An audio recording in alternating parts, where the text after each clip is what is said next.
పెద్దపల్లి పురపాలక కార్యాలయంలో ఏఈగా పనిచేస్తున్న సతీష్ అనే ఉద్యోగి 2 లక్షల రూపాయల లంచం తీసుకుంటూ ఏసీబీ అధికారులకు పట్టుబడ్డాడు. బత్తుల శ్రీనివాస్ అనే గుత్తేదారుడికి సంబంధించిన బిల్లుల మంజూరీ విషయంలో ఏఈ సతీష్ 4 లక్షల లంచం డిమాండ్ చేయగా తన ఇంట్లో 2 లక్షలు తీసుకుంటుండగా అధికారులు పట్టుకున్నారు.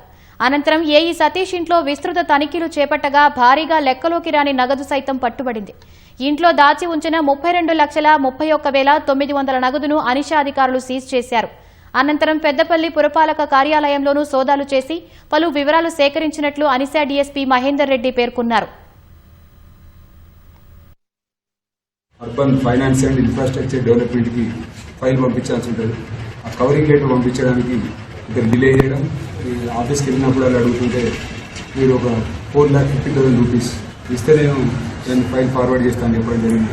అప్పుడు అతను మా దగ్గరికి అప్రోచ్ అయ్యి ఇట్లా నన్ను అతను నా ఫైల్ ఫార్వర్డ్ చేయట్లేదు, నా డబ్బులు 12 lakh రూపీస్ రావట్లేదని చెప్పేసి అతను అప్రోచ్ కావడం. ఈరోజు ఉదయం కంప్లైంట్ వెళ్ళి సతీష్ కుమార్ ఏ ఇంటి వద్ద డబ్బులు ఇచ్చిన తర్వాత రైడ్ చేసి అతని ఇల్లు సెర్చ్ చేసినప్పుడు అతని ఇంటి దగ్గర అంటే అతను ఆధారాలు చెప్పకుండా ఉంచుకున్న అమౌంట్ 32 lakhs చేంజ్ అమౌంట్ కూడా సీజ్ చేయడం జరిగింది. దానికి తగిన ఆధారాలు చూపించినట్టయితే తర్వాత కోర్టు ద్వారా అతను రిలీజ్ చేయడం జరుగుతుంది.